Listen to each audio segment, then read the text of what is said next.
आज का ये एपिसोड शुरू करने से पहले एक छोटी सी बात। क्या आप भी अपना पॉडकास्ट बनाने की सोच रहे हैं? तो एंकर ट्राई कीजिए।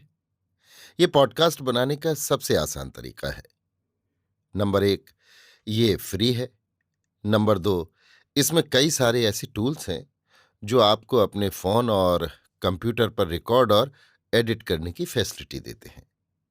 नंबर तीन, आप अपने पॉडकास्ट को डिस्ट्रीब्यूट भी कर सकते हैं, जिससे इसे स्पॉटिफाई और दूसरे प्लेटफॉर्म पर सुना जा सके। तो डाउनलोड कीजिए फ्री एंकर ऐप या विजिट कीजिए anchor.fm पर अपना पॉडकास्ट स्टार्ट करने के लिए। ये तो थी एक छोटी सी जानकारी, और अब शुरू करते हैं एपिसोड का सिलसिला। तो आज के एपिसोड में लीजिए सुनिए विश्वंभर नाथ शर्मा कौशिक की लिखी कहानी वीर श्रेष्ठ, मेरी यानी समीर गोस्वामी की आवाज में। ग्रीष्म ऋतु थी। ज्येष्ठ मास था। गर्म वायु शीतल हो चली थी। रंजीतपुर ग्राम के ढोर गांव की ओर लौट रहे थे। उसी समय में एक चौपाल के आगे चारपाई पर एक अर्धवयस्क व्यक्ति बैठा हुआ हुक्का गुड़गुड़ा रहा था। ये व्यक्ति दीर्घकाय तथा पुष्ट अंग था। मुखमंडल पर खुले वायुमंडल में रहने के कारण सुर्खी थी। नेत्र बड़े बड़े और कुछ उथले हुए थे। मूछें बड़ी बड़ी और ऊपर को चढ़ी हुई थी।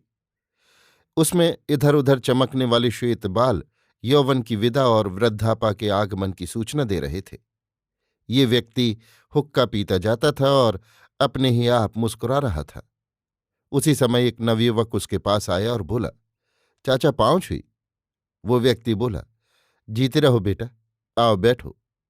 युवक चारपाई के पैताने की ओर बैठ गया। थोड़ी देर तक युवक चुपचाप बैठा रहा। वो व्यक्ति भी मौन धारण किए हुए हुक्का पीता रहा। हठात उस व्यक्ति ने युवक से पूछा, कहो बबुआ, कहाँ से आ रहे हो? युवक ने उत्तर दिया, आ तो घर ही से रहा हूं। अभी ढोरों को चारा पानी देकर छुट्टी पाई थी। जी मैं आया जरा चाचा के पास चले। उस व्यक्ति ने पूछा, गांव के क्या समाचार हैं? युवक, समाचार अच्छे हैं। आप पर चढ़ाई करने की सलाहें हो रही हैं। वो व्यक्ति मुस्कुराया, परंतु उसने मुख से कुछ नहीं कहा। युवक, आज सवेरे सुंदर सिंह कह रहे थे कि जो मेरा नाम सुंदर सिंह है तो मैं उजागर सिंह के हाथ पैर तोड़ के छोड़ूंगा। वो व्यक्ति जिसका नाम उजागर सिंह था पुनः मुस्कुराकर बोला, बड़ी बात है, सुंदर सिंह में इतनी हिम्मत तो हुई। युवक, हाँ सो मैंने सोचा कि चलो उजागर चाचा को सचेत कर दूं। उजागर सिंह बोला, बेटा की बात है। अरे मुझे सचेत करना ना करना दोनों एक है। मैं तो सदा एक सा रहता हूं। मुझे क्या, चाहे जिस दिन आ जाए, मैं हर समय तैयार हूं। मुझे तो बड़ी प्रसन्नता है कि सुंदर सिंह में कुछ गर्मी तो है। ठाकरों को ऐसा ही होना चाहिए। जो ऐसा ना हो वो ठाकुर ही नहीं। युवक आश्चर्यान्वित होकर बोला, चाचा आप तो सुंदर सिंह की प्रशंसा करते हैं। उजागर सिंह ने कहा, हाँ मैं निस्संदेह प्रशंसा करता हूं। जो प्रशंसा की बात होगी उसकी सदा प्रशंसा करूंगा। सुंदर सिंह ठाकरों की सी बात करता है, इसलिए मैं उसकी प्रशंसा करता हूं। बेटा, ठाकुर ऐसे ही होते हैं। ठाकुर कभी किसी से दबकर बात नहीं करता। और बेटा बच्चन सिंह, तुझसे भी मैं यही कहूंगा कि कभी किसी से दबकर बात न करना। वैसे जो बात अच्छी और सच्ची हो वही करना, पर बात आ पड़ने पर कभी किसी से न दबना। सच्चे क्षत्रिय का यही धर्म है। गांव में बड़े बड़े अकड़बाज और लट्ठधारी हैं, पर आज तक किसी ने मेरे लिए ऐसी बात नहीं कही। पर सुंदर सिंह ऐसा कहता है, बड़ी हिम्मत का काम है। बच्चन सिंह ने कहा, खैर मैंने आपको जता दिया, अब आप जाने आपका काम। उजागर सिंह, तूने बड़ा अच्छा किया। मैं जानता हूं तू मुझसे स्नेह रखता है, पर यदि तू मुझसे ना भी कहता तो तब भी मेरी कोई हानि नहीं थी। मेरा कोई कुछ बना बिगाड़ नहीं सकता। दूसरे, मैं तो हर समय मरने पर कमर कसे रहता हूं। किसी सच्चे क्षत्रिय के हाथों मेरी मौत हो जाए तो इससे बढ़कर और क्या बात है। क्षत्रिय युद्ध में ही मरते हैं, चारपाई पर कभी नहीं मरता। बेटा, ये पहले की बातें जाती रहीं। अब न क्षत्रिय रहे और न क्षत्रियपन। सब एक ही घाट पानी पीते हैं। बच्चन सिंह बोला, हाँ चाचा ये तो आप ठीक ही कहते हैं। उसी समय एक और व्यक्ति आ गया। उसे देखकर उजागर सिंह बोला, आओ भाई बसंत सिंह, बैठो।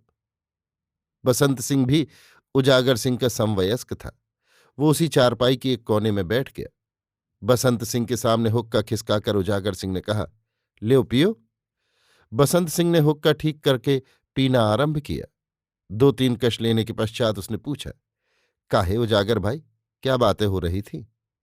उजागर सिंह, कुछ नहीं भैया, ये ही गांव गली की बातचीत हो रही थी। सुंदर सिंह हमें मारने कहते हैं। बसंत सिंह ने हुक्के की नली छोड़ दी और उजागर सिंह की ओर देखकर कहा, कौन, सुंदर सिंह? उजागर सिंह, हाँ सुंदर सिंह। बसंत सिंह, अरे उसकी ऐसी तैसी, उसकी इतनी हिम्मत कब से हुई? जिस दिन कहो घर के भीतर घुस के मारूं। भैया के हुक्म भर की देर है। अभी कल नंगे घूमते थे, आज 30 मार खा हो गए। उजागर सिंह ने मुस्कुराकर कहा, तो भैया इसमें हरज क्या है? ये तो खुशी की बात है कि हमारे लड़के ऐसे उठ रहे हैं। लड़कों का हौसला है, होने दो। उनके हौसले को पस्त नहीं करना चाहिए। जब मारने आवेगा तब देखा जाएगा। बसंत सिंह, अरे भैया, तुम्हें साला क्या खाकर मारेगा? तुम एक लप मार दो तो बुखार आ जाए। तुम्हें मारेगा? बाप न मारी पिड़की, बेटा तीरंदाज। उजागर सिंह, भाई मैं उसकी इस बात पर मुग्ध हूं, उसकी इतनी हिम्मत तो है। बसंत सिंह, अरे मरी ससुरी ऐसी हिम्मत, बड़े छोटे का भी तो ध्यान रखा जाता है। अभी मुंह से दूध की गंध नहीं गई और बड़ों बूढ़ों के मुंह चढ़ने लगा। अभी कान पकड़ के 2 तमाचे मार दूं तो रोता हुआ घर जाए। बातें ऐसी करता है। इस अवसर पर बच्चन सिंह बोल उठा, बसंत चाचा, सो डॉल नहीं है। कान पकड़कर तमाचे मारना खेल नहीं है। वो भी बड़ा हथछूट है। उसके शरीर में बल भी बहुत है। रोज कसरत करता है। गांव में उसके मुकाबले में उजागर चाचा को छोड़कर कोई लाठी चला नहीं सकता। ऐसा वैसा थोड़ा ही है। देखते नहीं हो, हाथी का बच्चा सा हो रहा है। भैंस का 5 सेर दूध रोज पी जाता है। पाव भर घी रोज खा जाता है। रोज अखाड़े में 4 जवानों को जोर कराता है। बसंत सिंह हंसकर बोला, बेटा, ये सब बातें तुम्हारे से छोकरों के लिए है। हमारे सामने वो क्या ठहर सकता है?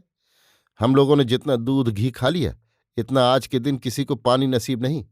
हाथ दिखाकर, ये हड्डियां लोहे की हैं। जिस दिन सामना पड़ जाएगा उस दिन अम्मा याद आवेगी। उजागर सिंह मुस्कुराकर बोला, भैया तुम भी किसकी बातों में लगे हो?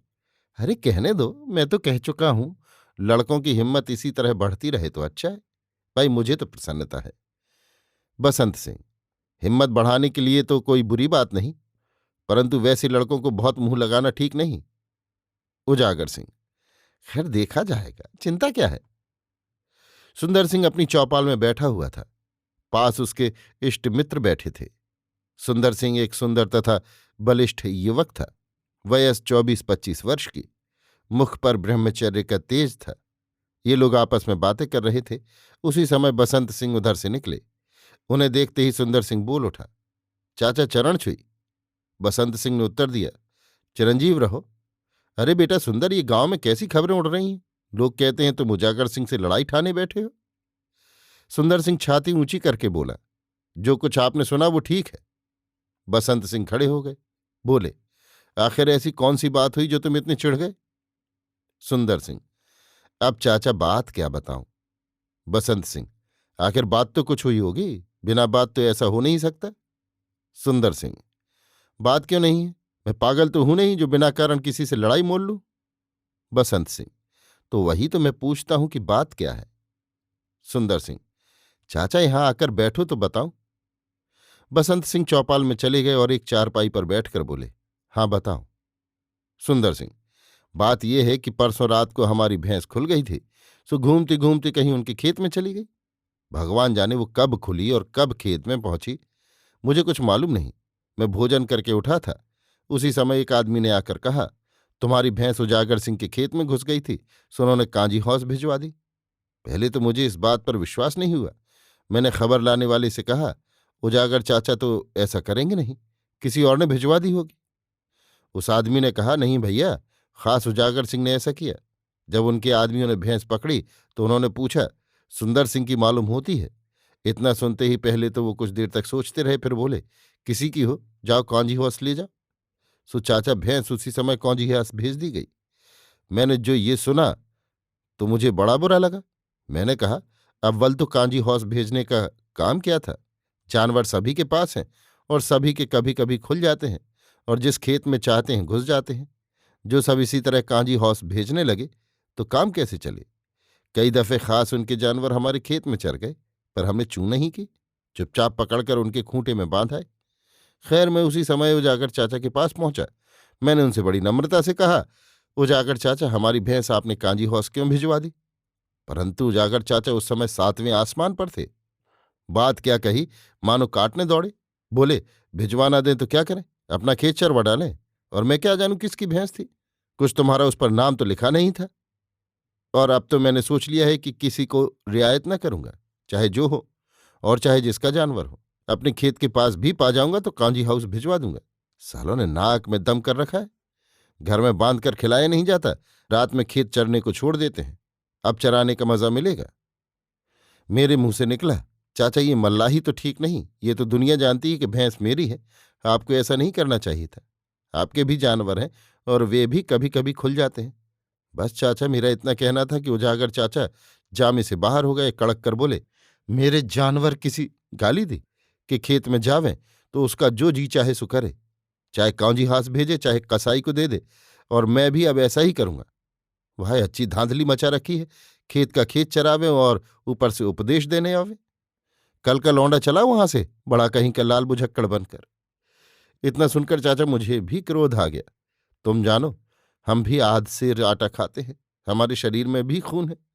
मैंने कहा, आप इतना जामे से बाहर क्यों हुए जाते हैं? मैं तो चाचा चाचा कह रहा हूं और आप सिर पर ही चढ़े बैठते हैं। आखिर आपने समझ के रखा है? जब तक चाचा कहता हूं तभी तक खैर है। जिस दिन सामने खड़ा हो गया उस दिन छठी का दूध याद आ जाएगा। और देखूं आप कैसे मेरे जानवर कौजी हौस भेजते हैं। मेरे जानवर रोज खुलेंगे और जहां चाहेंगे चरेंगे। जिसमें हिम्मत हो कौजी हाउस भेजे, पर कौजी हाउस भेजने के पहले सिर पर लोहे का तवा भी जड़वा ले।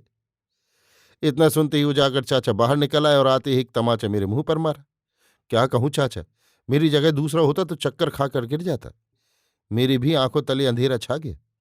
मेरे पास उस समय कोई लाठी डंडा नहीं, जल्दी में खाली हाथ ही चल दिया था, इसलिए मैंने उस समय लड़ना ठीक न समझा। इतना मैंने जरूर कहा, चाचा तुमने मुझे बेकसूर मारा है, इसका बदला मैं जरूर लूंगा। जो ना लूं तो ठाकुर से नहीं, चमार से पैदा समझना। इस पर वो बोले, तू चमार, तेरी 7 पीढ़ी चमार, तू ठाकुर कब से हुआ? मैंने इसका कोई जवाब नहीं दिया, चुपचाप घर चला आया। सो चाचा, अब तो मैं कसम खा चुका हूं कि तमाचे का बदला जरूर लूंगा, चाहे इधर की दुनिया उधर हो जाए। इतना सुनकर बसंत सिंह सर हिलाकर बोले, उजागर भाई ने गलती की जो ऐसा किया, उन्हें ऐसा नहीं करना चाहिए था। एक तो भैंस को कौंजीहास भेजना ही बुरा था। जानवर तो खुलते ही रहते हैं और खेत भी चर जाते हैं। पर क्या किया जाए, अभी 3-4 दिन हुए, अंगनू अहीर का बैल रात में हमारे खेत में घुस गया। किसी को पता न लगा। वो साला रात भर मजे में छकता रहा। सवेरे लोगों ने देखा और पकड़ लिया, और मुझे खबर हुई, मैंने जाकर छुड़वा दिया। एक जगह रहकर ऐसी बातें नहीं चाहिए। खैर बेटा, वो गांव के बड़े बूढ़े हैं, उनकी बात का बुरा मत मानो। तुम जानते ही हो, वो बड़े क्रोधी हैं। जरा ही में उन्हें क्रोध आता है। सुंदर सिंह मूंछों पर ताव देकर बोले, वो क्रोधी हैं तो हम भी बड़े क्रोधी हैं। हमने अपना क्रोध किसी ससुरे के हाथ बेच नहीं खाया है। जिस समय तमाचा मारा था उस समय मैं न जाने क्या समझकर चुपचाप चला आया, नहीं उसी समय छाती पर चढ़कर खून पी लेता। मगर खैर, अब भी क्या हुआ, चोर जाते रहे कि अंधियारी? बसंत सिंह बोले, नहीं बेटा, ऐसी बात ना करो, इसमें बड़ी बदनामी की बात है। वो चाहे तुम्हारे 10 तमाचे मारे, तुम्हारी कुछ आबरू नहीं घटेगी, और जो कहीं तुम हाथ चला बैठे तो सब तुम्ही को थूकेंगे। सुंदर सिंह, अब चाहे कोई थूके चाहे चूमे, अब तो तमाचे का बदला लिया ही जाएगा। कसूर होता तो तमाचा क्या, जूता मार देते तब भी चूना करता। एक तो खुद ही गलती की, भैंस कांजी हाथ भिजवा दी, दूसरे हाथ चला दिया। ये बात क्या मैं भूल थोड़ा ही सकता हूं? बसंत सिंह, खैर बेटा, समझाना मेरा काम था, जो तुम्हारा जी चाहे सो करो। ये कहकर बसंत सिंह उठकर चल दिए। रात के 9 बज चुके थे। पूर्णमासी का चंद्रमा अपनी शीतल किरणों से संसार को आलोकित कर रहा है। उसी समय ठाकुर उजागर सिंह हाथ में एक लट्ठ लिए अपने खेतों की मेड़ पर घूम रहे हैं। खेत में कुछ मजदूर पानी काट रहे हैं। उसी समय उजागर सिंह ने पूछा, कितना खेत सिंच गया? एक मजदूर ने कहा, मालिक, आधा हो गया है, आधा और बाकी है। उजागर सिंह हूं करके चुप हो गए और इधर उधर टहलने लगे। आध घंटा इसी प्रकार व्यतीत हुआ। आध घंटे पश्चात हठात एक आदमी उनकी ओर दौड़ता हुआ आया और बोला, चाचा, सुंदर सिंह अपने खेत में पानी काटे ले रहे हैं। मैंने मना किया पर माने नहीं। आप चलकर कहिए तो चाहे मान जाए। ये सुनते ही उजागर सिंह कुछ मुस्कुरा कर बोले, इस लौंडे की हिम्मत बहुत बढ़ती जाती है। अच्छा चलो। ये कहकर उजागर सिंह उस आदमी के साथ हो लिए। थोड़ी दूर चलकर सुंदर सिंह के खेतों के पास पहुंच गए। सुंदर सिंह खड़ा कह रहा था, काट लो पानी, कुछ परवाह नहीं, जो होगा देखा जाएगा। उजागर सिंह सुंदर सिंह के सामने पहुंचे और बोले, क्यों सुंदर सिंह, क्या बात है? जब हमारे खेतों में पानी जा रहा है तो तुमने क्यों अपने खेतों में काट लिया? सुंदर सिंह तो उजागर सिंह से झगड़ा करने का अवसर ढूंढ ही रहा था। अपने खेतों में पानी काट लेने का अभिप्राय यही था कि झगड़ा हो। अतः वो बोला, काट लिया तो क्या बुरा किया? दिन भर आपने सींचा, अब रात में हम सींचेंगे। उजागर सिंह, हमारा खेत अधूरा पड़ा है, रात भर में पूरा हो जाएगा, कल सुबह से तुम सींचना। सुंदर सिंह लापरवाही से बोला, यह तो नहीं हो सकता, अब आज रात में हमारा ही खेत सींचा जाएगा। उजागर सिंह, ये तो तुम्हारा अन्याय है। सुंदर सिंह, गांव में न्याय है कहाँ? न्याय तो यहां से उठ गया, अब तो जिसकी लाठी उसी की भैंस। उजागर सिंह, लाठी में भी हम किसी से कमजोर नहीं है, पर व्यर्थ झगड़ा क्यों बढ़े, यही विचार है। सुंदर सिंह, सो तो हो नहीं सकता, आज रात को तो हमारा ही खेत सिंचेगा। इतना सुनते ही उजागर सिंह का चेहरा तमतमा उठा, आंखें रक्तपूर्ण हो गईं। बोले, ये तो नहीं होने पाएगा। खेत सिंचेगा तो हमारा, नहीं तो दोनों में से एक का भी नहीं सिंचने पाएगा। इतना कहकर वो आगे बढ़े। सुंदर सिंह उनका तात्पर्य समझ गया और बोला, चाचा, कुलाबे के पास न जाइएगा, नहीं तो अच्छा न होगा। उजागर सिंह ने कहा, जो तुम्हें करना हो सो करो, हम पानी जरूर बंद करेंगे। इतना सुनते ही सुंदर सिंह लाठी लेकर बढ़ा। उसे आते देख उजागर सिंह खड़े हो गए। सुंदर सिंह ने कहा, भला इसी में है कि चुपचाप लौट जाइए। उजागर सिंह, नहीं तो क्या करोगे? सुंदर सिंह, करेंगे क्या? आपकी और अपनी जान एक करेंगे। उजागर सिंह, अबे लौंडे, तेरी ये हिम्मत कब से हुई? अभी कुछ दिन घर में बैठकर दूध घी खा, तब फिर हमारे सामने आना। तूने समझा होगा कि बुढ़ा आदमी है, धमका लो। सो बेटा, हम ऐसी धमकियों में नहीं आएंगे। सुंदर सिंह ने कहा, दूध घी तो आपके प्रताप से बहुत खाया और खाएंगे, इन बातों से कोई लाभ ना होगा, आप चुपचाप लौट जाइए। उजागर सिंह, हम तो बिना पानी बंद किए लौटेंगे नहीं। इतना कहकर उजागर सिंह फिर चले। सुंदर सिंह उनको रोककर खड़ा हो गया और लाठी उठाकर बोला, चाचा, आज तमाचे का बदला निकलेगा। उजागर सिंह कुछ क्षणों तक चुप खड़े उसका मुंह ताकते रहे, तत्पश्चात बोले, कुछ तमाचे और खा ले, फिर तमाचे का बदला लेना। ये कहकर उन्होंने लाठी फेंक दी और ये कहते हुए आगे बढ़े, तेरे जैसे लौंडे के सामने मैं क्या लाठी हाथ में लूं? कहा, मान जा, रास्ता छोड़ दे। परंतु सुंदर सिंह टस से मस न हुआ। ये देखकर उजागर सिंह आगे बढ़े और उन्होंने सुंदर सिंह का गला पकड़कर उसे एक धक्का दे दिया। सुंदर सिंह गिरते गिरते संभला और संभलते ही उसने लाठी का वार किया। उजागर सिंह पहले ही से होशियार थे, उन्होंने तुरंत पैतरा बदलकर वार को बचाया। सुंदर सिंह झोंके में मुंह के बल भूमि पर आ रहा, पर तुरंत ही पुनः संभल गया। संभल कर उसने पुनः लाठी उठानी चाही। उसकी लाठी उठाने के पूर्व ही उजागर सिंह ने लपक कर उसकी कलाई पकड़ ली, हाथ मरोड़कर लाठी छीन ली और तड़ाक से एक तमाचा उसके मुंह पर मारा। तमाचा खाते ही सुंदर सिंह बिलबिला गया। उसने बड़ी चेष्टा की, कलाई छुड़ाने के लिए बड़ा जोर लगाया, परंतु वृद्ध उजागर सिंह के शरीर में न जाने कहाँ का बल आ गया कि उन्होंने कलाई न छोड़ी। सुंदर सिंह हाँफने लगा। उजागर सिंह ने कहा, क्यों इसी बल पर लाठी बांधे घूमता है? तूने समझा होगा कि उजागर चाचा बुढ़े हैं, हमारा क्या कर लेंगे? सो बच्चा, इस धोखे में न रहना, इस बार तो छोड़े देता हूं, जो आगे हमारे मुंह लगा तो मारते मारते बेदम कर दूंगा। ये कहकर उजागर सिंह ने सुंदर सिंह की कलाई छोड़ दी और बोले, खैर, आज रात को तुम ही पानी ले लो, पर इतना याद रखना, कल दिन में हमारे खेत सिंचेंगे, समझे? ये बात याद रखना, भूल न जाना। इतना कहकर उजागर सिंह अपनी लाठी उठाकर अपने खेतों की ओर लौट पड़े। उपरोक्त घटना को 1 मास व्यतीत हो गया।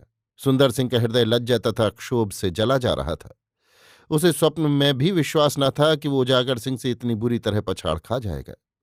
उसे अपने शारीरिक बल पर बड़ा अभिमान तथा भरोसा था, परंतु उसका वो विश्वास, वो भरोसा सब बालू की भीत की भांति धराशायी हो गया। अब सुंदर सिंह को ये चिंता हुई कि जिस प्रकार बने उजागर सिंह को नीचा दिखाना चाहिए, लज्जा तथा झेप मनुष्य को पागल बना देती है। उसे उचितानुचित का ध्यान नहीं रहता। झेपा हुआ आदमी अपनी झेप मिटाने के लिए नीच से नीच कर्म करने के लिए उद्यत हो जाता है। उसका लक्ष्य केवल अपने उस प्रतिद्वंद्वी को नीचा दिखाना हो जाता है जो कि उसके झेंपने का कारण होता है। सुंदर सिंह की भी यही दशा हुई। वो अब उजागर सिंह को हानि पहुंचाने के लिए सब कुछ करने के लिए कटिबद्ध हो गया। दोपहर का समय था। सुंदर सिंह एक वृक्ष के नीचे अपने 3-4 मित्रों को लिए बैठा था। वो कह रहा था, भैया संपत सिंह, अब चाहे जो हो उजागर सिंह को नीचा दिखाना ही पड़ेगा। संपत सिंह बोला, भाई ये जरा टेढ़ी खीर है। उजागर ऐसे वैसे आदमी नहीं है। गांव भर के जवानों में तुम ही सबसे तगड़े हो। जब उन्होंने तुम्हें कुछ नहीं समझा तब दूसरों की क्या हिम्मत है जो उनके सामने ठहर सके। सुंदर सिंह, नहीं भैया, मैं अकेले सामना करने की बात नहीं कहता। मैं तो चाहता हूं कि उन्हें नीचा दिखाऊं, चाहे इसे एक आदमी करे चाहे 3-4 आदमी मिलकर करें। दूसरा साथी बोला, 3-4 आदमी मिलकर? ये तो कायरपने का काम है। सुंदर सिंह, इस समय मेरे सामने नीति शास्त्र तो बखारो नहीं। जो मैं कहता हूं उसकी युक्ति सोचो और देखो। जो इस मामले में तुम लोगों ने मेरा साथ न दिया तो जन्म भर के लिए तुम लोगों से दुश्मनी हो जाएगी। तीसरा बोला, यार सुंदर, ये बात तुम्हारी बेजा है। तुम अपने साथ हमें भी डुबोने की बातें कर रहे हो। सुंदर सिंह, इसमें डुबोने की बात क्या है? हमारे दोस्त हो तो हमारा साथ दो। संपत सिंह, कल तक तो तुम उन्हें चाचा कहते थे और आज उन्हें पीटने की तरकीबें सोच रहे हो, ये कैसी बात है? सुंदर सिंह, जब तक चाचा थे तब तक थे। अब तो वो मेरे शत्रु हैं और मैं उनका शत्रु हूं। या तो मैं अपनी जान दे दूंगा या उनकी ले लूंगा। तीसरा, अरे राम राम, ऐसी बात मुंह से न निकालो। सुंदर सिंह, भाई साहब, जैसा मेरा अपमान हुआ वैसा जो तुम्हारा होता तो तुम्हारी भी मेरी ही सी दशा हो जाती। उन्होंने 2 दफे मुझे बेकसूर मारा है। दूसरा, अरे तो बड़े हैं, मार दिया तो क्या हुआ? उनके मारने पीटने से कुछ तुम्हारी इज्जत नहीं चली गई। सुंदर सिंह, अच्छा, अब ये उपदेश अपने पास रखो। ये बताओ कि मेरा साथ दोगे या नहीं। दूसरा, यार हम तो तुम्हारे दोस्त हैं, जैसा कहोगे करेंगे, पर क्यों अपने साथ हमें भी नर्क का भागी बनाते हो? सुंदर सिंह, दोस्ती के माने यही है कि चाहे अच्छा काम हो चाहे बुरा, दोस्त को हर हाल में साथ देना चाहिए। संपत सिंह, अच्छा भाई, जैसा कहोगे करना पड़ेगा। सुंदर सिंह ने अन्य 2 दोस्तों की ओर देखकर कहा, और तुम लोग? वे दोनों एक स्वर से बोले, हम भी तुम्हारे साथ हैं, जो कहोगे करना पड़ेगा। सुंदर सिंह, अच्छा तो सुनो। ये कहकर सुंदर सिंह ने धीरे धीरे उनसे कुछ देर तक बातें की। तीनों ने कहा, अच्छा ऐसा ही होगा। इस घटना के 3 दिन पश्चात उजागर सिंह शाम को झुटपुटे समय पाखाने होकर गांव की ओर लौट रहे थे। हठात एक झाड़ी से 4 आदमी लाठी लिए हुए निकले और बिना कुछ कहे सुने चारों ने उजागर सिंह पर लाठियां बरसानी आरंभ की। उजागर सिंह पहले तो चौंधिया गए। उनकी समझ में न आया कि मामला क्या है, पर जब बराबर लाठियां पड़ती रहीं तब उन्होंने भी अपना डंडा संभाला और पैंतरा बदलकर वार बचाने लगे। 5 ही मिनट के भीतर उन्होंने एक व्यक्ति को धराशायी कर दिया। शेष 3 आदमी बराबर वार करते रहे। उजागर सिंह ने 3 मिनटों में एक दूसरे आदमी को भी गिरा दिया। यद्यपि वे लहू से तरबतर हो गए, पर उनका हाथ बराबर चल रहा था। अंत को जब शेष 2 आदमियों ने देखा कि बुढ़े पर पेश पाना कठिन है तो वे भाग खड़े हुए। उजागर सिंह जब अकेले रह गए तो उन्होंने एक जोर की हाँक लगाई। पास के खेतों में से एक आदमी दौड़ता हुआ आया। उसने आते ही पूछा, क्या है काका? उजागर सिंह ने कहा, अरे जरा दिया सलाई तो ला, देखूं तो ये कौन है। वो आदमी दौड़ता हुआ गया और दिया सलाई लाया। उसने दिया सलाई जलाई और भूमि पर पड़े हुए लोगों के पास ले गया। देखते ही वो बोला, अरे ये तो सुंदर सिंह और संपत सिंह है। उजागर सिंह का कलेजा धक से हुआ। उन्होंने कहा, अरे ये तो बड़ा अनर्थ हुआ। मैं क्या जानता था कि ये अपने ही गांव के लड़के हैं। मैंने समझा कोई चोर बदमाश है। राम राम, ये तो बड़ा बुरा हुआ। जल्दी आदमी लाओ, इन्हें उठाकर ले चले। उस आदमी ने एक फूस का गट्ठा सुलगा लिया था। उसकी रोशनी में उसने उजागर सिंह के मुख को देखा। देखते ही वो घबरा कर बोला, उजागर काका, तुम्हारे कपड़े तो रक्त में तर हैं। उजागर बोले, तू मेरी चिंता न कर, जल्दी जाकर आदमियों को ला। वो आदमी तुरंत दौड़ा हुआ गया और 3-4 आदमी साथ ले आया। सुंदर सिंह के पिता को भी सूचना मिल गई। वो भी दौड़ता हुआ आया। सबने मिलकर दोनों आदमियों को उठाया और ले चले। उजागर सिंह ने रास्ते में कहा, इन्हें मेरे ही घर ले चलो। दोनों आदमी उजागर सिंह के घर पहुंचाए गए। यद्यपि उजागर सिंह का सर फट गया था और उससे बराबर रक्तस्राव हो रहा था, परंतु उजागर सिंह को इसकी कुछ भी चिंता न थी। उनका ध्यान सुंदर सिंह तथा संपत सिंह की ओर था। घर पहुंचकर उन्होंने पहले साधारण रूप से अपने घाव को बांध लिया। तत्पश्चात तुरंत ही दोनों घायलों की सेवा शुश्रूषा में लग गए। सुंदर सिंह तथा संपत सिंह की खासी चोट आ गई थी। 1 सप्ताह तक वे दोनों चारपाई पर पड़े रहे। कभी होश आ जाता और कभी बेहोश हो जाते थे। 1 सप्ताह पश्चात सुंदर सिंह को भली भांति ज्ञान हुआ। उसने देखा कि उजागर सिंह उसके सिराहने बैठे हैं। सुंदर सिंह को चारों ओर निहारते देख उजागर सिंह बोले, बेटा सुंदर, कैसा जी है? बेटा, तुमने बड़ा गजब किया था। जो कहीं मेरे हाथों से तुम्हारे गहरी चोट लग जाती तो मैं गांव वालों को और तुम्हारे पिता को कैसे मुंह दिखाता। राम राम, कोई ऐसा काम करता है? आखिर अभी लड़के ही हो। बेटा, मैंने तो अपना बच्चा समझकर तुम्हारे एक आध तमाचे मार दिए थे। मैं अपने रघुवीर को भी कभी मार बैठता हूं। क्या करूं? मेरा स्वभाव ही खराब है कि गुस्सा आता है तो हाथ चल ही जाता है।